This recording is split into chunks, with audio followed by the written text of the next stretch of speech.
अस्सलाम वालेकुम व्यूअर्स, मैं हूं उस्मान और आपको अपने चैनल उस्मान ऑनलाइन एकेडमी में खुशामदीद कहता हूं। एक नए लेक्चर के साथ हाजिर खिदमत हूं। उम्मीद है आपको मेरा ये लेक्चर भी पिछले लेक्चर्स की तरह बहुत पसंद आएगा।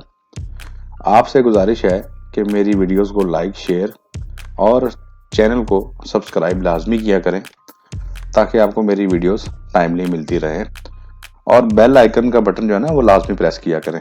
उससे आपको इंटीमेशन मिल जाती है और जिससे आपको वीडियोस का फ़ौरन पता चल जाता है। ठीक है, तो भाई आपका फीडबैक मेरे लिए बहुत ज़रूरी है, तो भाइयों फीडबैक लाजमी दिया करें कमेंट के ज़रिए।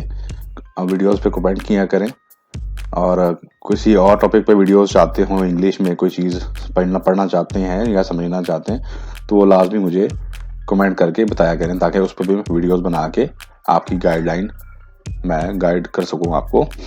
तो डिस्क्रिप्शन में मेरी तमाम वीडियोस के लिंक दिए गए हैं।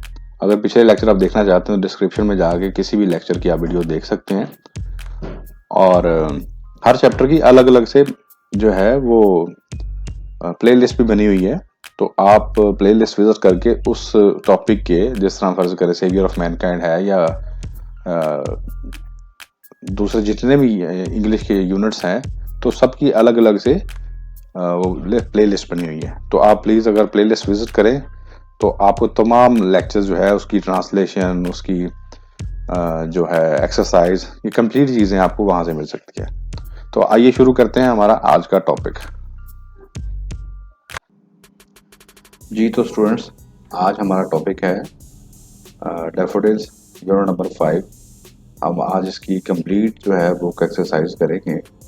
So today we will discuss summary of the lesson, paraphrases, stanzas, figures of speech, word and synonyms, arranging of words, sentences, prepositions of place, fill in the blanks, conjunction and participles। ये complete हम पढ़ेंगे। तो आइए शुरू करते हैं। First of all जी हम देखेंगे समरी क्या है। समरी बेसिकली होता है कि सब्जेक्ट किसी भी लेसन की समरी इसको कहते हैं कि उसको एक ब्रीफ वे में, एक मुख्तसर तरीके से उसको बयान करना। तो ये अगर पोइम है, इसकी एक्सप्लेनेशन हम करें तो ये बहुत लंबी बनती है, तो उसको हम शॉर्ट वे में किस तरह एक्सप्लेन करते हैं, let's see. This is summary in front of you. तो ये आपके सामने है जी समरी। तो हम इसको रीड करते हैं। The poem has been written by William Wordsworth. ये शायर का नाम है जी। तो पोइम जो है वो विलियम वर्ड्सवर्थ ने लिखी है। He known as a poet of nature because he love it.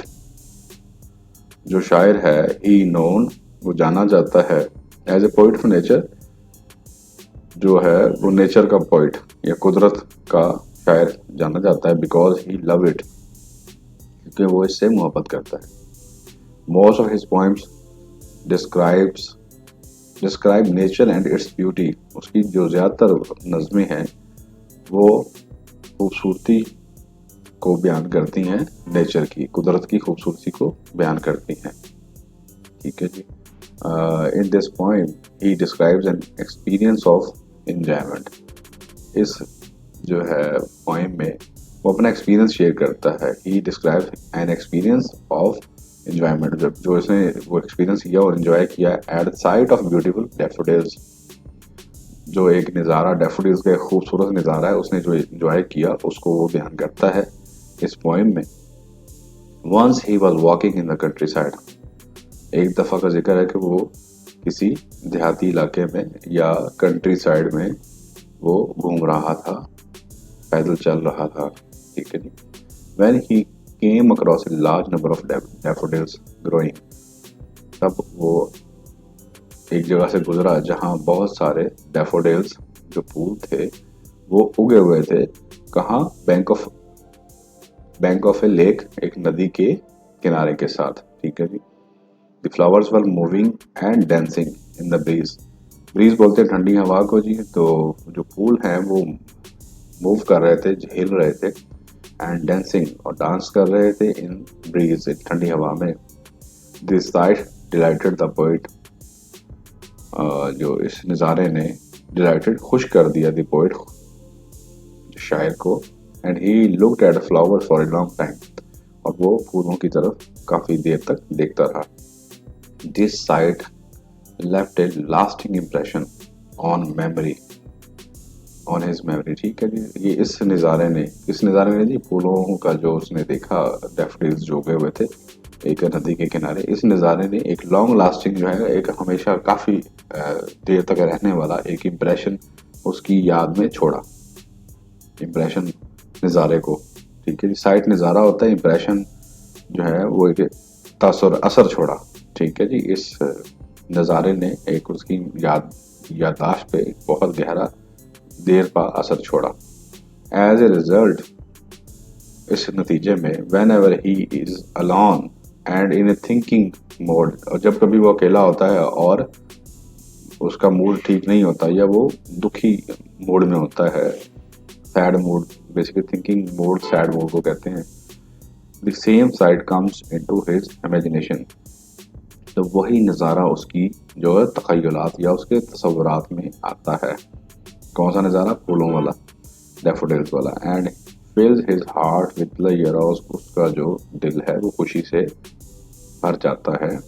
This experience has become a permanent source of pleasure for poet, ये जो एक्सपीरियंस है, ये तो तजर्बा था, उस एक मुस्तकिल जो है वो खुशी का बायस बन गया उस पोइट के लिए। ठीक है जी, इस नज़ारे, ये जी इसकी ट्रांसलेशन है आपकी आसानी के लिए, तो आप इसको पढ़ सकते हैं, जो भी मैंने पढ़ भी दिए, और आप अपने तरीके से यहाँ पे स्टॉप करके पढ़ सकते हैं। तो नेक्स्ट हमारा है जी, देखते हैं। नेक्स्ट है जी स्टेंजास हैं बेसिकली पोइम के, चारों पैराग्राफ्स के स्टेंजास हैं। ये फर्स्ट पैराग्राफ है, आपने पढ़ा हुआ है, तो इसकी बेसिकली जब आपको पेपर में आएगा तो आपने इसको इस तरह से लिखना है। इसका सबसे पहले तो रेफरेंस लिखेंगे, यानी कि ऑटोमेटिकली बात है, जब आप इसको पढ़ेंगे आपको अंदाजा हो जाएगा। तो this stanza has been taken from poem daffodils written by William Wordsworth. ये जो लाइनें हैं, ये जो स्टेंजा है, ये उस डैफोडिल्स पोइम से लिया गया है जो कि लिखी है विलियम वर्ड्सवर्थ ने। ठीक है जी, इसका पैराफ्रेज यानी कि इसकी एक्सप्लेनेशन आ गई स्टेंजा की। तो in this stanza the poet describes a pleasant site of beautiful daffodils. इस इन लाइंस के अंदर, ये जो लाइंस लिखी हुई है स्टेंजा की, इसके अंदर जो शायर है वो बयान करता है, डिस्क्राइब्स बयान करता है प्लेजेंट खुशगवार साइट नज़ारे को ऑफ ब्यूटीफुल डैफोडिल्स, खूबसूरत डैफोडिल्स के नज़ारे को बयान करता है। Once he was walking alone in the countryside, जब वो एक दफ़ा कंट्री साइड में वॉक कर रहा था, चल रहा था। He approach near the bank of a lake, वो एक नदी के किनारे पहुंचा। अप्रोच पहुंचना, near a bank of lake, नदी के किनारे। He saw a large number of golden daffodils, उसने बहुत ज़्यादा तादाद में गोल्डन सुनहरी डैफोडिल्स देखे। Along the bank of the lake, नदी के किनारे के साथ साथ, अलॉन्ग होता है साथ साथ। ठीक है जी, अलॉन्ग द बैंक, बैंक कहते किनारे को, ऑफ द लेक नदी के, अंडर दिस ट्रीज, जो दरख्तों के नीचे, दरख्तों के नीचे वो फूल उगे हुए थे डैफोडिल्स। ठीक है जी, the flowers were moving and dancing in breeze, जो ये फूल थे वो हिल रहे थे, हरकत कर रहे थे, एंड डांसिंग, और डांस कर रहे इन ब्रीज, ठंडी हवा में। ठीक है जी, इन लाइंस के अंदर शायर ये कहता है। ठीक है जी, तो नेक्स्ट स्टेंजा है जी हमारा, ये बेसिकली कॉन्टेक्स्ट, अब इसका कॉन्टेक्स्ट है स्टेंजा का, तो उसमें भी वो मिली जुली बातें होती हैं कॉन्टेक्स्ट में। रेफरेंस तो आ गया पोइम के हवाले से, अब ये इसकी जो है एक्सप्लेनेशन आ गई, कॉन्टेक्स्ट आ गया जी। The poet is known as a poet of nature, the beautiful scene of nature have a great attraction for him, उसके लिए, शायर के लिए बहुत ज़्यादा अट्रैक्शन थी इस ब्यूटीफुल नज़ारे में। The poet describes a pleasant experience of his life, उसने अपनी ज़िंदगी का खुशगवार लम्हा जो है वो एक्सपीरियंस किया। One day when he was enjoying a walk in country side, जब वो एक दिन एक कंट्री साइड में वॉक कर रहा था तब उसने ये नज़ारा देखा। ही saw the daffodils of beautiful daffodils, he saw the daffodils of beautiful daffodils beside the lake, उसने जो है इन डैफोडिल्स को देखा, ठीक है जी, नदी के साथ साथ, बिसाइड साथ साथ कहते हैं, ठीक है जी। नेक्स्ट स्टैंजा है जी हमारा, ये स्टैंजास की लाइन है, या पढ़ लीजिएगा, इसका रेफरेंस वही आएगा कि ये this stanza has been taken from poem daffodils written by William Wordsworth, reference ये आ जाएगा। और ये पैराफ्रेज इसका मैं आपको एक्सप्लेन करता हूँ। In this stanza the poet describes the pleasant site of beautiful daffodils. इस स्टैंजा में भी वो अपनी जो खूबसूरत नज़ारे को शायद जो है बयान करता है। डिस्क्राइब बयान करना, प्लेजेंट खुशगवार, साइट ऑफ नज़ारा, ब्यूटीफुल खूबसूरत, डैफोडिल्स डैफोडिल्स फ्लावर्स को कहते हैं, गोल्डन आबी डैफोडिल्स, ठीक है जी। ही सा थाउजेंड्स गोल्डन डैफोडिल्स, उसने हजारों जो है गोल्डन डैफोडिल्स देखे, विच वर इन लॉन्ग रोज, जो कि लंबी लंबी कतारों में थे, and those flowers were twinkling, वो जो फूल थे वो चमक रहे थे, like stars in the sky, जैसे कि तारे आसमान पे चमकते हैं। Daffodils were growing along the bank of the lake, वो डैफोडिल्स जो थे वो नदी के किनारे उग रहे थे या उगे हुए थे। And the heads of those were moving, उनके जो सर थे वो हिल रहे थे, as if they were dancing, ऐसे लग रहा था जैसे वो डांस कर रहे हैं।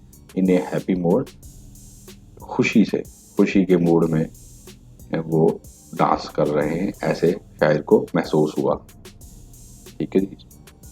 नेक्स्ट स्टैंजा है जी हमारे पास, ये थर्ड इसकी जो पैराग्राफ है पोइम का, तो रेफरेंस वही आ जाएगा सेम। ये स्टैंजा जो है वो डैफोडिल से लिया गया है, जो कि विलियम वर्ड्सवर्थ ने लिखी। पैराफ्रेज इसका हम आप देख लेते हैं, ये है paraphrase. In this stanza the poet describes the waves of the lake, इस स्टैंजा में जो शायर है वो बयान करता है, डिस्क्राइब बयान करता है द वेव्स, लहरों को, ऑफ द लेक, नदी की लहरों को, वर डांसिंग बिसाइड द डैफोडिल्स, जो कि नाच रही थी डैफोडिल्स के साथ साथ, बिसाइड्स साथ साथ बोलते हैं, ठीक है जी। Although daffodils looks happier than the waves, although ताहम, डैफोडिल्स लुक्स, डैफोडिल्स दिख रहे थे, हैप्पियर खुशी, ज्यादा खुश दिख रहे, देन दी वेव्स, लहरों से ज्यादा खुश नजर आ रहे थे जो फूल थे। The poet also become very happy to see the happiness of the both, और जो शायर है दोनों की, इन दोनों को खुश देखकर, इनकी खुशी को खुश देखकर बहुत ज्यादा खुश हुआ। एंड किन की खुशी जी? Both daffodils and waves of lake, daffodils की और लहरों की खुशी को देख के बहुत खुश हुआ। The poet went on looking at those daffodils and did not think what health of joy and peace that scene had brought to him. The poet went on looking, उसको जो शायर है वो देखता रहा, at those daffodils, उन फूलों को देखता रहा, and did not think, और उसने कभी नहीं सोचा कि what wealth of joy, कि कितनी खुशी, wealth बोलते हैं दौलत, ठीक है, ऑफ जॉय, खुशी की दौलत कितनी ज्यादा दी है, एंड पीस, और सुकून दिया है, that scene had brought to him, और ये जो सीन था, ये जो मंजर था, उसने कितनी खुशी और कितना सुकून दिया है शायर को, ठीक है जी। तो this is the explanation of this stanza. तो then we move forward for the next stanza. This is new stanza, same, I think it's third or fourth stanza. Reference is same like that we have discussed earlier in above stanzas. This stanza has been taken from poem Daffodils written by William Wordsworth. Paraphrase हम explain करते हैं जी। In this stanza, the poet describes that whenever he is laying in his pensive and thoughtful mood, in this stanza, इस stanza में the poet, शायर, describe बयान करता है that whenever, कि जब कभी भी, ही इज लेइंग, जब वो लेटा होता है, in his pensive and thoughtful mood, जब वो अपने जो सैड मूड में और सोचने वाले अंदाज में लेटा होता है। द ब्यूटीफुल साइट ये जो खूबसूरत दिलकश नज़ारा है, अपीयर्स बिफोर हिम, उसके सामने आ जाता है। द सीन ऑफ फ्लावर्स, और ये जो सीन है, ये जो मंजर है फूलों का, which had seen on the bank, जो उसने देखा था, हैड देखा था, सीन, ठीक है जी, had seen on the bank of the lake comes in front of his eyes, जब वो उसने नज़ारा जो है नदी के किनारे देखा था, उसके सामने आ जाता है, in front of his eyes, उसके सामने आ जाता है। And his heart fills with joy, और उसका दिल खुशी से भर जाता है। And begins to dance with flowers, और उसका दिल जो है डांस शुरू कर देता है, या खुशी से नाचना शुरू कर देता है उन फूलों के साथ। ठीक है जी। It is a blessing of his loneliness, ये एक बहुत बड़ी जो है नेमत है उसकी तन्हाई की। ठीक है जी, वो नज़ारा जो है उसकी तन्हाई के लिए बहुत बड़ी नेमत है। Next, move forward, figures of speech. ठीक है जी, स्टैंजास कंप्लीट हुए, now we move to the figures of speech. This is basically figures of speech जो है वो 3 होते हैं। ठीक है जी, और जैसे सिमिली, मेटाफोर एंड पर्सोनिफिकेशन। ठीक है जी, ये 3 होते हैं। सबसे पहले सिमिली हम देखते हैं। Simile is a figure of speech in which like और as used to make a comparison between two ideas that are basically dissimilar।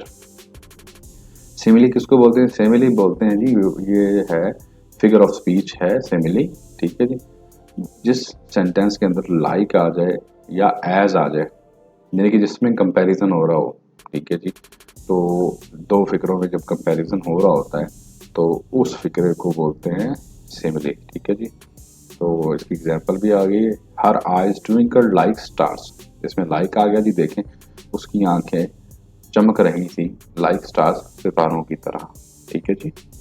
Second example है जी, she was as busy as a bee, ये basically idiom है, तो इसको मतलब ये नहीं लेना कि वो शहद की मक्खी की तरह मसरूफ थी। इसका मतलब ये है कि वो जो है लड़की के लिए यूज हुआ है। शी वाज एज बिजी, यहाँ भी कंपैरिजन हो रहा है कि वो इतनी मसरूफ थी जैसे कि शहद की मक्खी होती है, वो अपने काम में इतना बिजी थी, मगन थी, मसरूफ थी। तो नेक्स्ट है जी फिगर ऑफ स्पीच हमारा metaphor. If we write a comparison between 2 things and omit the word like, then we are using metaphor. ठीक है जी, आपको समझ नहीं आई, एक्सप्लेन करता हूँ कि अगर 2 सेंटेंस के दरमियान कंपैरिजन हो रहा हो लेकिन उसमें वर्ड लाइक ना हो। ठीक है जी, अगर लाइक का वर्ड उसमें ना यूज हो, जिसमें ऊपर यूज हुआ है हर आइज ट्विंकल्ड लाइक स्टार्स, तो अगर सिर्फ इसमें इतना हो, हर आइज ट्विंकल्ड, फिर कॉमा हो आगे स्टार्स, तो फिर इसको हम बोलेंगे मेटाफोर। यानी कि लाइक का वर्ड यूज नहीं हम करते तो ये मेटाफोर होगा। तो इसकी एग्जांपल देखते हैं जी। He proved a lion in the fight, he proved as lion नहीं लिखा, या लाइक ए लाइन नहीं लिखा हुआ, he proved a lion in fight, वो जो है एक अपनी लड़ाई में शेर की तरह साबित हुआ, कितना बहादुरी से लड़ा। इसमें कंपैरिजन हो रहा है लेकिन वर्ड लाइक नहीं है, तो it's example of metaphor. Second example देखें इसी तरह, his heart is red, red rose, comma आ गया रेड रोज, तो एज भी लिखा जा सकता था। अगर इसमें एज लिखा जाता तो ये हो जाता सिमिली, इसमें एज नहीं है, कॉमा लग गया और एज ये लाइक का वर्ड खत्म हो गया, तो इट्स बिकम मेटाफोर। ठीक है जी, now move forward. personification, it's a figurative language technique where an object or idea is given human characteristics or qualities। समझ आई जी? जैसे हम कहते हैं जी, उसने कहा जी फूल नाच रहे थे। ठीक है जी, अब फूल तो नाच नहीं सकते, जिसको ऐसा जो है हम क्वालिटी जो इंसानी क्वालिटी हो, यानी कि इंसान नाच सकता है, फूल नहीं नाच सकता। अगर किसी चीज़ को डिस्क्राइब या एक्सप्लेन करने के लिए हम उसको फिगरेटिव बोलते हैं, यानी कि एज एग्जांपल बोलते हैं कि फूल नाच रहे थे, तो उसको हम बोलेंगे पर्सोनिफिकेशन। ठीक है जी, it is a figurative language, ये फिगर की लैंग्वेज है। ठीक है। टेक्निक वेयर एंड ऑब्जेक्ट, जब जहाँ एक चीज, ऑब्जेक्ट और idea is given human characteristics, इंसानी खसूसियात और खूबियाँ अगर उस किसी चीज़ में हम डाल दें तो उसको हम बोलते हैं पर्सोनिफिकेशन। ठीक है जी। तो इसकी एग्जांपल देख लेते हैं। The candle flame danced in the dark. देखें, कैंडल बोलते हैं मोमबत्ती को, फ्लेम बोलते हैं शोले को। मोमबत्ती का जो शोला है वो डांस कर रहा था इन द डार्क, अंधेरे में। देखिए वो हिल रहा होता है शोला, तो उसने तशबीह दे दी कि डांस करने से। डांस तो सिर्फ इंसान कर सकते हैं या लिविंग चीज़ कर सकती है, तो मोमबत्ती का शोला तो नहीं कर सकता, लेकिन उसने उसको तशबीह दी है, तो ये हो गया पर्सोनिफिकेशन। ठीक है जी, इंसानी उसमें क्वालिटीज या खुसूसियात डाली हैं। तो नेक्स्ट एग्जांपल है जी, sunflower nodded in the wind. जो सनफ्लावर है, सूरजमुखी के फूल हैं, उन्होंने नोडेड बोलते हैं सर हिलाना, साथ में लिख भी दिया है इन द विंड। ठंडी हवा में जैसे सूरजमुखी के फूल हिलते हैं, तो उसने उसको तशबीह दी है कि सूरजमुखी के फूल सर हिला रहे हैं। ठीक है जी। Now move forward.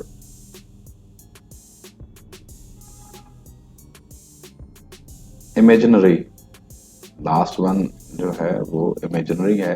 It is a construction of detail used to create mental images in the mind of reader through the visual sense as well as senses of touch, smell, taste और sound। यानी कि imaginary, तख़यलाती, तसव्वुराती जो है वो बयान करना किसी के दिमाग में, अगर किसी कुछ किसी तरह की आवाज़ को हम बयान कर सकें अल्फाज में, या जो टच करने की एक जो है सेंस को बयान कर सकें, या स्मेल या टेस्ट करने की सेंस को हम बयान कर सकें, तो उसको बोलते हैं इमेजिनरी। ठीक है जी। इसकी एग्जांपल है जी, विजुअल की एग्जांपल है जी, huge trees in the thick and dark forest. बड़े बड़े दरख्त जो हैं गहरे और घने जंगल में। हम अगर कहते हैं कि गहरे दरख्त थे और घने दरख्त थे, तो आपको ऑटोमेटिकली आपके माइंड में आता है कि इतने गहरे दरख्त होंगे, इतने बड़े बड़े लंबे लंबे दरख्त होंगे। तो ये विजुअल इमेजिनरी है। ठीक है जी। Auditory, the rustles of leaves. Rustles बोलते हैं सरसराहट, पत्तों की सरसराहट जो होती है, लीव्स पत्तों की। ठीक है, नीचे मैंने उर्दू भी लिख दी है इसकी। तो स्मेल, स्मेल में क्या होता है जी, सेंट ऑफ एप्पल्स, सेब की जो खुशबू है। ठीक है जी। आप किसी जगह बाग में जाएं तो आपको हर चीज़ की एक खुशबू आती है, तो आपको जो जो है सेब की जो खुशबू है उसको उसने एक्सप्लेन करने के लिए बोला है। ठीक है जी। ये स्मेल करने की इमेजिनरी हो गई। टेस्ट किया जी, sweet and juicy mangoes. Mangoes बोल देंगे, ऑरेंजेस बोल देंगे, ऑरेंजेस लिखा हुआ है, स्वीट एंड जूसी ऑरेंजेस। तो आप स्वीट मीठे और जूसी जूस वाले ऑरेंजेस। ठीक है जी। ये टेस्ट करने की स्मेल जो इमेजिनरी हो गई। ठीक है जी। टच करने की जी, ड्रग्ड एंड रफ पाथ, नाहमवार और कच्चा रास्ता। ठीक है जी। नाहमवार और कच्चा रास्ता ऑटोमेटिकली आपको फील होता है कि यार ऊंची नीची रास्ता है, तो वो टच करने की खसूसियत है। ठीक है जी। नेक्स्ट हम देखते हैं जी, इन daffodils similes are used in stanzas 1 and 2. Can you tell what two things are compared in each of these stanzas? कहते जी डैफोडिल्स के अंदर जो है स्टैंजा 1 और 2 में उसने कंपेयर किया गया। ठीक है जी। चीज़ें कंपेयर की गई, बता सकते हैं आप क्या कंपेयर किया गया? स्टैंजा 1 जी, उसमें I wander as a cloud, cloud is simile, यानी कि वो जो शायर है वो अपने आप को तशबीह दे रहा है बादल से, कि मैं बादल की तरह घूम रहा था। ठीक है जी। ये सिमिली है। इसमें एज आया हुआ है, देखें आप, एज आया हुआ है, तो ये सिमिली है। एज और लाइक होता तो सिमिली है। ठीक है जी। स्टैंजा 2 है, कॉन्टिन्यूस एज स्टार्स, स्टार्स यहाँ पे सिमिली है। ठीक है जी। That shines and twinkle on the milky way, यानी कि उसने सितारों से तशबीह दी है। ठीक है जी। किसको? डैफोडिल्स को। Continuous as stars that shines and twinkle on the milky way. उसने फूलों को तशबीह दी है सितारों से। ठीक है जी, तो ये सेमिली है। Pick out one example of personification from the poem. Personification की कहते हैं जी एक एग्जाम्पल दें। ठीक है जी, यानी कि ऊपर वाला तो हमारा कंप्लीट हो गया। स्टैंजा 1 में उसने बादल से तशबीह दी है, स्टैंजा 2 में सितारों से तशबीह दी है। ठीक है जी, और अब सेकंड वन जो बी है, pick out one example of personification from poem. Poem से पर्सोनिफिकेशन की हमें एग्जांपल दें। वो क्या है जी? आई सा a crowd A host of golden daffodils beside the lake beneath the trees. I saw a crowd, a host। ठीक है जी, देखिए क्राउड जो है वो कभी भी फूलों का नहीं होता, इंसानों का होता है। ए होस्ट, होस्ट भी इंसान होते हैं। ठीक है जी, तो वहाँ ये तशबीह दे रहा है। देखिए जब इंसानी खासियात आती हैं तो वो ऑटोमेटिकली पर्सोनिफिकेशन अभी हमने पढ़ा है। तो उसी तरह इस आई सा ए क्राउड, मैंने एक जो है हजूम देखा। हजूम सिर्फ इंसानों का होता है, फूलों का नहीं होता। तो उसने उसको किया है कंपैरिजन उसका फूलों के साथ। ठीक है जी, तो ये उसकी एग्जाम्पल है पर्सोनिफिकेशन की। Fluttering and dancing in breeze, जो कि फड़फड़ा रहे थे एंड डांस कर रहे थे इन द ब्रीज, ठंडी हवा में। ठीक है जी, तो डांसिंग भी इंसानी खसूसियत है। तो इंसान डांस कर सकता है तो फूल नहीं कर सकते, तो इसलिए ये लाइन भी जो है वो एग्जाम्पल है किसकी? पर्सोनिफिकेशन की। ठीक है, सी आ गया जी। Here is a list of few similes, metaphor and personification, can you identify them? क्या आप उनको आइडेंटिफाई कर सकते हैं? नीचे उन्होंने एक टेबल दिया हुआ है जिसमें काफ़ी सारे जो है वो सेंटेंसेस हैं। तो उसमें वो कहता है सिमिलीज बताएं, मेटाफोर बताएं, पर्सोनिफिकेशन बताएं। सिमिलीज को can you identify them? Write S for similes, M for metaphor and P for personification। तो ये है जी table. Time is money, time को कंपेयर किया गया मनी से, पैसे से, तो ये सिमिली है। ठीक है जी। Second one is as busy as a bee. ठीक है जी, ऐसे जैसे एक मक्खी हो, ये भी सिमिली है। ये भी यहाँ भी कंपैरिजन किया गया और दरम्यान में एज का वर्ड है, सिमिली है। Third one is the wind whispered the rumours of the forest. ठीक है जी, विंड हवा जो है, विस्पर्ड हवा सरगोशी नहीं कर सकती। विस्पर्ड सरगोशी करना, यानी कि जिस तरह किसी कान में हल्की सी आवाज से हम बोलते हैं तो उसको कहते हैं विस्पर करना। ठीक है जी। द रूमर्स अफवाह को कहते हैं, ऑफ द फॉरेस्ट जंगल की अफवाहों को जो है विस्पर करना, सरगोशी करना। तो ये क्योंकि सरगोशी इंसान कर सकता है, किसी के कान में बात आहिस्ता से हम कर सकते हैं, तो यहाँ हवा को तशबीह दी जा रही है किससे? विस्पर करने से। तो ये पर्सोनिफिकेशन है, इंसानी एक्ट है, इंसानी खसूसियत है, तो पर्सोनिफिकेशन का पी आएगा। ठीक है जी। As gentle as a lamp.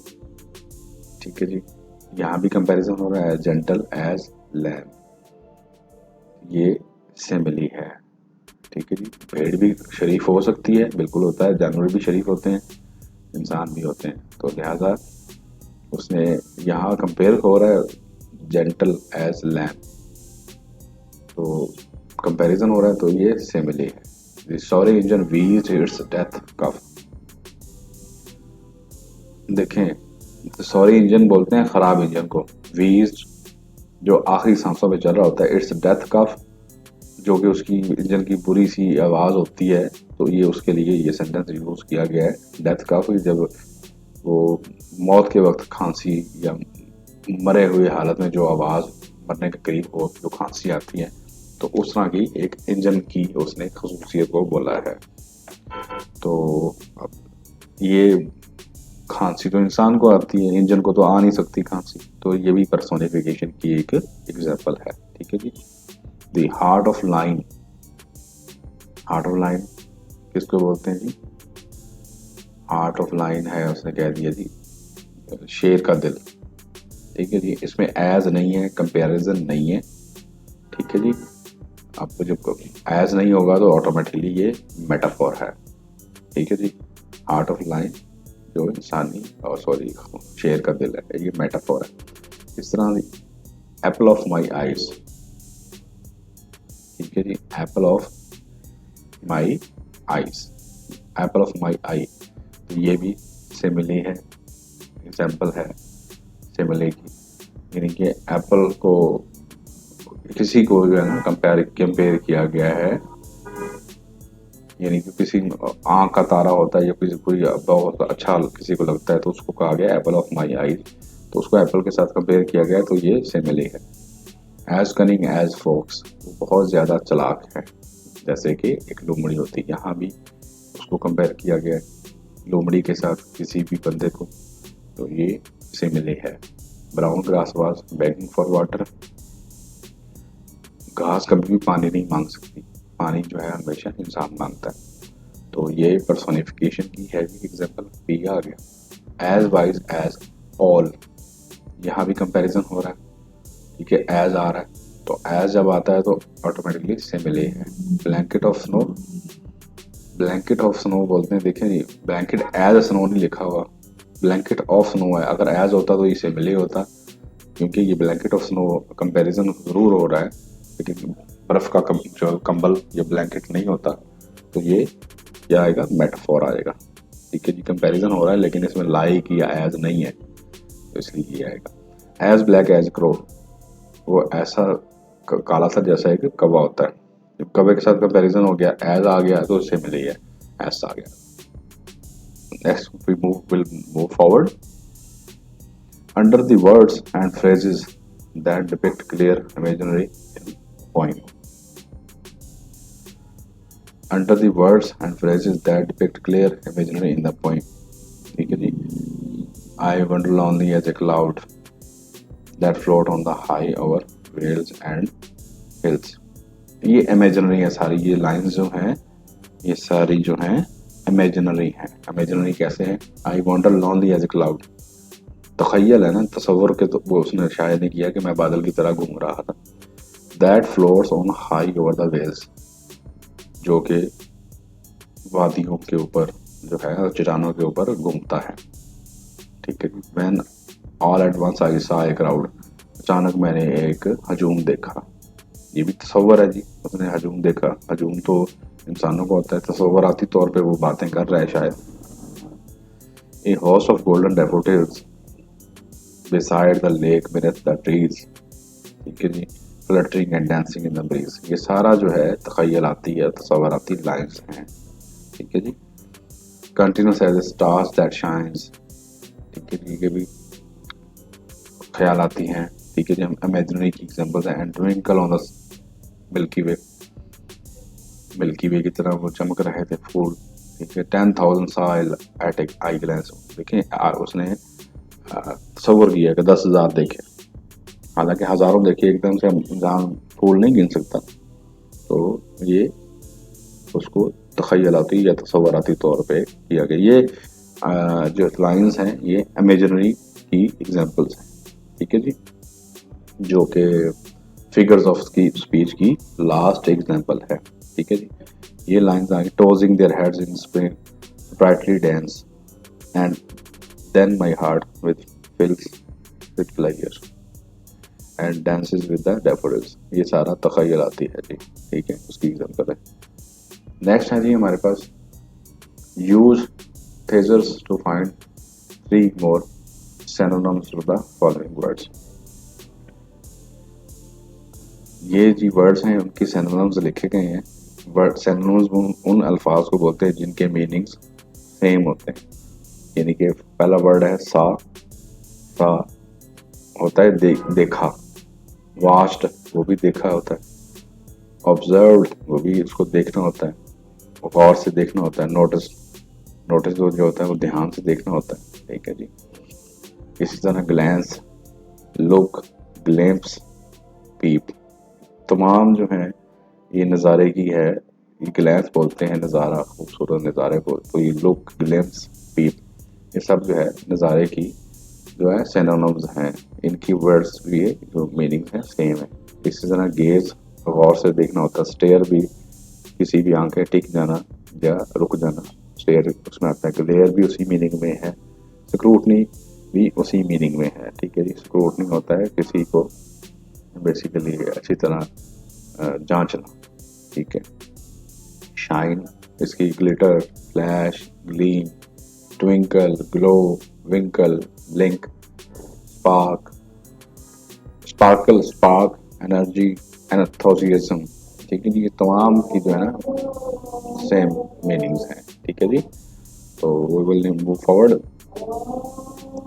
Arrange the words given in above boxes from informal to formal और from positive to negative order. ये जी इनफॉर्मल ऑर्डर है। सा, देखिए ये वर्ड्स हैं सारे, इनको इनफॉर्मल ऑर्डर में कैसे लिखा है। ये है जी सा, देखना, ग्लैंस गौर से देखना, गेज जो है गहरी नजर से देखना।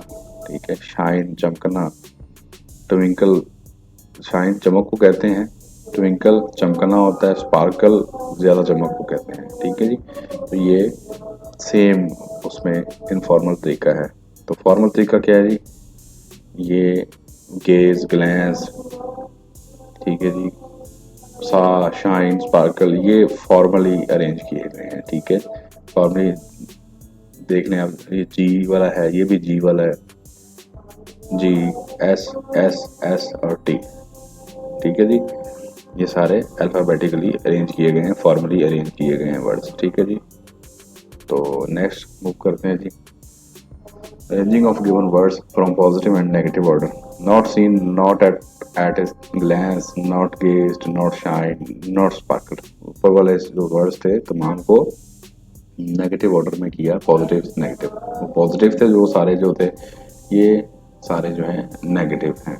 ठीक है जी, नॉट सबके साथ नॉट लग गया तो ये नेगेटिव हो गए। ठीक है, तो specify positive and negative connotation of each of the words. ठीक है, specify positive and negative connotation of each word. इसकी पॉजिटिव और नेगेटिव करनी है। पॉजिटिव क्या है जी, गेज पॉजिटिव है, गेज होता है देखना, नॉट टू लुक ना देखना, स्टेयर किसी पे आंख के टिक जाना या ध्यान से देखना, ब्लाइंड अंधा हो जाना, बिल्कुल ना देखना, ये नेगेटिव हो गया। शाइन चमकना, डल होता है बोसीदा या जिसकी चमक खत्म हो चुकी हो, ये जिस तरह आपके शूज शाइन कर रहे हैं और आपके शूज जो है डल हैं। ग्लेयर भी रोशनी को कहते हैं, डार्क अंधेरे को कहते हैं जी। हॉर्ड जो है वो मजमे को कहते हैं, जमघटे को, सिंगल जो है सिर्फ अकेले को कहते हैं, कलेक्ट इकट्ठे को कहते हैं, लूज जो है कहते हैं लूज दे दो, चेंज दे दो, तो लूज जो है वो सिंगल सिंगल होता है। तो नेक्स्ट है जी, use the words given in activity B in sentences of your own. इनको सेंटेंसेस में यूज करना है। The gaze, the cow gaze at the grass in delight. जो काउ है गाय, उसने घास को देखा इन डिलाइट, खुशी से। ठीक है, स्टेयर देखते हैं, आंखें टिक जाना, पोइट स्टेयर एट डैफोडिल्स, उसकी आंखें जो है उसकी पोइट की टिक नहीं। Shine, the stars were shining in the sky. Glare, the sun is glaring with full force. Horde, there is a horde of stars in the Milky Way. Collect, we collected stamps of foreign countries. ठीक है जी, ये sentence हो गए। B है जी, underline preposition of place in the poem. ये जी preposition of place है।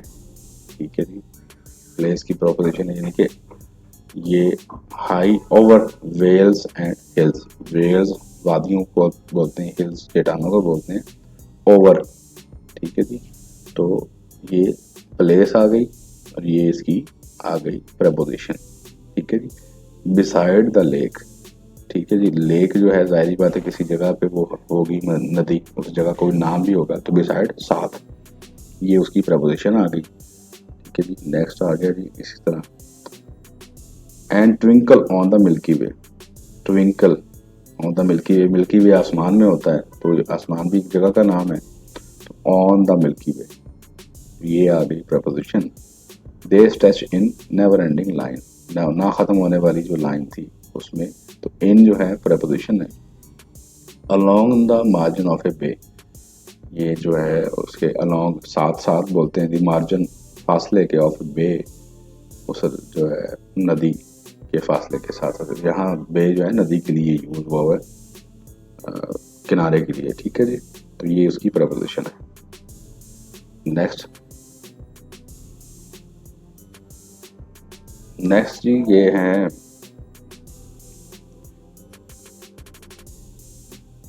ये लाइंस हैं, इसमें प्रपोजिशन इसमें कुछ यूज नहीं हुई। The waves beside them danced but they out did the sparkling waves in Glee, इसमें प्रपोजिशन यूज नहीं हुई। दूसरे पैराग्राफ में for oft when on my couch, couch भी एक ही जगह पे पड़ा होगा, तो इसमें भी जो है वो यूज हुई है प्रपोजिशन, जो ऑन जिसको हमने येलो किया हुआ है, तो ये प्रपोजिशन है और प्रपोजिशन ऑफ प्लेस है, ठीक है जी। तो इस पैराग्राफ में प्रपोजिशन ऑफ प्लेस ये है।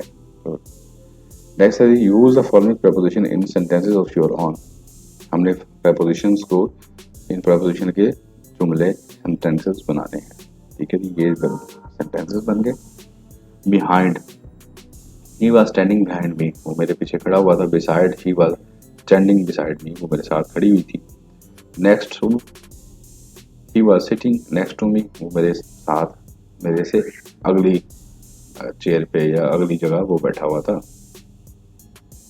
Under, the cat is under the table, बिल्ली जो है टेबल के नीचे है। Over, go over your lesson once more, अपने जो है लेसन को एक दफा फिर करो। Along, come along with me, मेरे साथ आओ। Across, my home is across the bridge, मेरा घर जो है ब्रिज से दूसरी तरफ है। अक्रॉस यानी ब्रिज क्रॉस करके है, ठीक है जी। ये प्रपोजिशन के सेंटेंसेस बन गए। तो नेक्स्ट फिलिंग द ब्लैंक्स है जी। Filling the blanks with appropriate conjunction. He run fast dash, he miss the train but he miss the train, वो जब जोर से भागा लेकिन फिर भी ट्रेन उसकी मिस हो गई। Wait, wait till I return, ठीक है जी। ये work hard lest you should fail, work hard, ये इसका थोड़ा सा आपको एक्सप्लेन कर देता हूँ। वर्क हार्ड, सख्त मेहनत करो। लेस्ट, लेस्ट बोलते हैं बचने के लिए। यू शुड फेल, अपने फेल होने से बचने के लिए जो है वर्क हार्ड करो, ठीक है। I did not come because you did not invite मी, क्योंकि तुमने, आई डिड नॉट कम, मैं नहीं आऊँगा क्योंकि तुमने मुझे इनवाइट नहीं किया। यू, या मैं नहीं आया, ठीक, मैं नहीं आया क्योंकि तुमने इनवाइट नहीं किया। You will get a prize if you deserve it, तुम जो है तुम्हें प्राइज मिलेगा। इफ़, अगर, यू डिज़र्व इट, अगर तुम इसका डिज़र्व करते हुए या इसके काबिल हुए। कंजंक्शन जी, conjunction join words and sentences, there are two kinds of conjunctions. Conjunction किसको बोलते हैं? जहाँ जो वर्ड्स को और सेंटेंसेस को जोड़ते हैं उसको बोलते हैं कंजंक्शन। दो तरह के कंजंक्शन होते हैं जी, कौन कौन से जी? Coordinating conjunction, these conjunctions join sentences of equal rank, एक ही तरह के जो फिक्रे होते हैं उनको जोड़ते हैं कंजंक्शन, ठीक है जी। एग्जांपल क्या है जी? बट, और, नो, ईदर, आल्सो, होएवर, ओनली, सो, हेंस, ठीक है जी। सबऑर्डिनेटिंग कंजंक्शन है जी दूसरी किस्म जो है। These conjunction join sentences one of which is independent on the other, जिसमें जो एक फकरा जो होता है वो दूसरे पे डिपेंड कर रहा होता है। जो सिंपल कोऑर्डिनेटिंग कंजंक्शन होते हैं उसमें ये होता है कि दोनों इक्वल नेचर के सेंटेंसेस होते हैं, उनको जोड़ता है जो कोऑर्डिनेटिंग कंजंक्शन होता है। और जो सबऑर्डिनेटिंग होता है उसमें क्या डिफरेंस है जी? वो डिपेंडेंट होता है दूसरे सेंटेंस के ऊपर। इसकी एग्जांपल क्या है? Because, that, while, unless, as, when, since, if, through, दो, ठीक है जी। use any coordinating, use any 5 coordinating conjunction and adding 5 subordinating conjunction in sentences of your own। 5 जुमले बनाए जी जिसमें coordinating conjunction भी आए और सबऑर्डिनेटिंग कंजंक्शन भी आए। ये है जी आंसर। यूजिंग, ये पहले हम बनाएंगे यूजिंग कोऑर्डिनेटिंग कंजंक्शन। कोऑर्डिनेटिंग में आएंगी carrots and onions are vegetable. देखिए गाजर भी एक अलग चीज है, एंड ऑनियंस प्याज, ठीक है, इसने दोनों का लिखा है। गाजर अलग अलग से है, प्याज अलग से है। आर वेजिटेबल्स सब्जियां हैं, ये दोनों सब्जियां हैं, ठीक है जी। इसने दोनों को जोड़ दिया, इस कंजंक्शन ने, कोऑर्डिनेटिंग कंजंक्शन यहाँ पे एंड यूज हुआ है, इसने दोनों को इक्वली जोड़ दिया। Nasir is cleaning his motorbike और रिपेयरिंग इट। कहता है नासिर अपनी बाइक को धो रहा है या इसको रिपेयर कर रहा है। देखिए और यूज हुआ, दोनों बराबर हैं, यानी कि या तो वो कर रहा है उसको धो रहा है या उसको रिपेयर कर रहा है। इस तरह उसने बोल दिया carrot and onions are vegetable, उसी तरह दोनों इक्वल हैं। नेक्स्ट है जी those mangoes are unripe so you can't eat. वो मैंगो जो है वो ठीक नहीं है, सो ताहम यू कांट ईट देम, ताहम तुम उनको नहीं खा सकते, ना खाओ।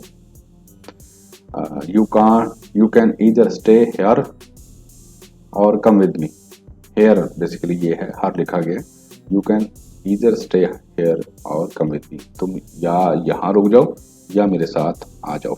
दो ऑप्शंस हैं इसमें, दो ऑप्शंस आ गई ना, तो दोनों इक्वल ऑप्शंस हैं। वो कहता है या तो यहाँ रुक जाओ या मेरे साथ आ जाओ। 5वां सेंटेंस है जी he also speak a little Arabic. He also speak a little Arabic, वो एक थोड़ी सी अरबी भी बोल लेता है, यानी कि बंदा है अगर वो उर्दू बोलता है तो वो कहता है साथ वो थोड़ी सी अरबी बोल सकता है, तो ये भी उसमें कंजंक्शन में आ गया। सबऑर्डिनेटिंग कंजंक्शन ये है जी Nasir could not go to school because of illness. देखें ये डिपेंडेंट हो गई उस पर। नासिर जो है स्कूल नहीं जा सकता, बिकॉज क्योंकि बिकॉज ऑफ इलनेस, बीमारी की वजह से, ठीक है जी। नासिर स्कूल नहीं जा सकता क्योंकि वो बीमार है, तो ये डिपेंड हो गया बीमारी पे, बंदा डिपेंड हुआ बीमारी पे। अगर बीमारी ना होती तो वो स्कूल जाता, डिपेंडेंसी उसकी खत्म हो जाती। Where are the books that I bought yesterday. कहता है वो मेरी किताबें कहाँ हैं, दैट जो आई बाउट यस्टरडे, जो मैंने कल खरीदी थी, ठीक है जी।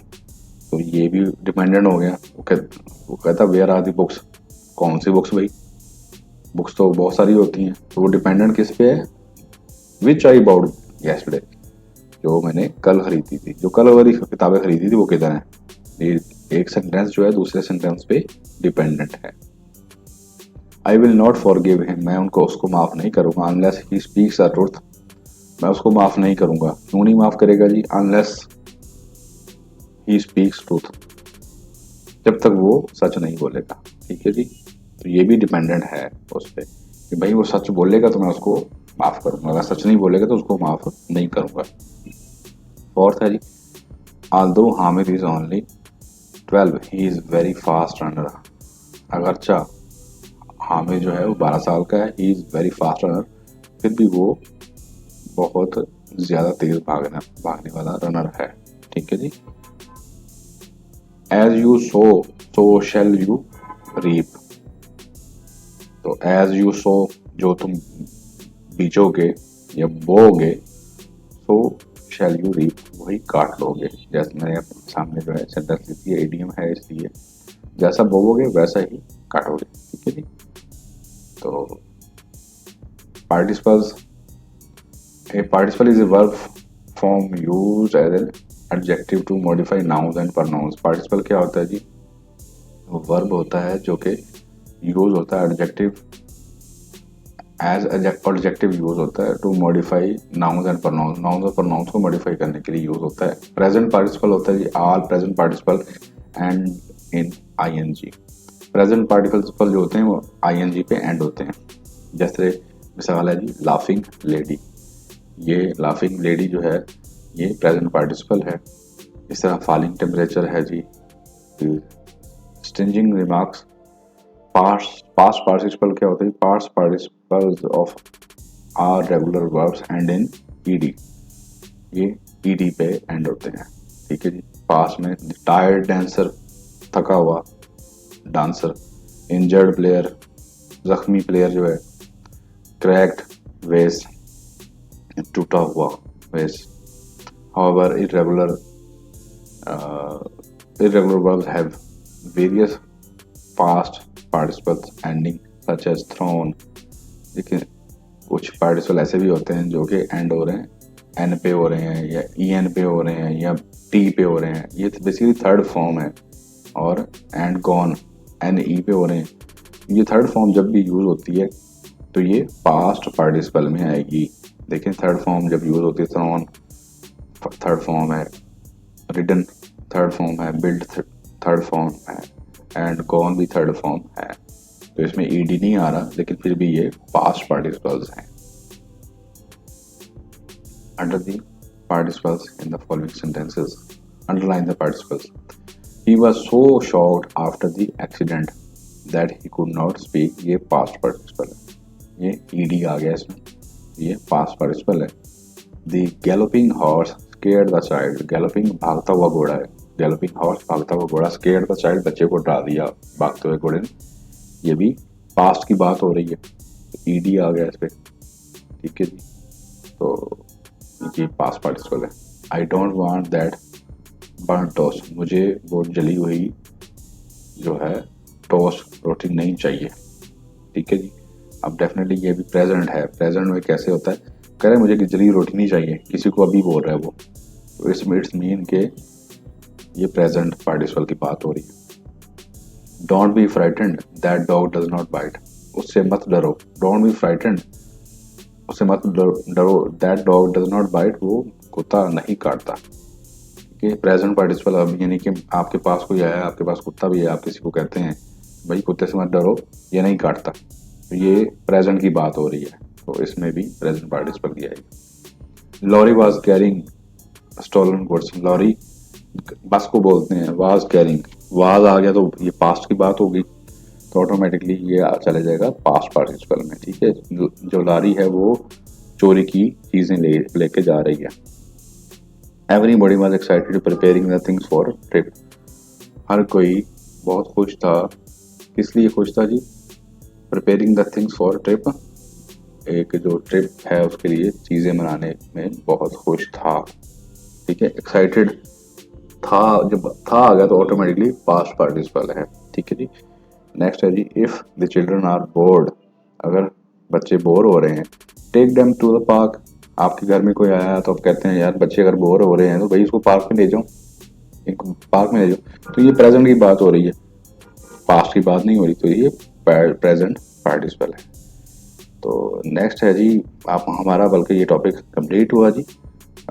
Thank you so much. Next lecture में इंशाल्लाह मुलाकात होती है।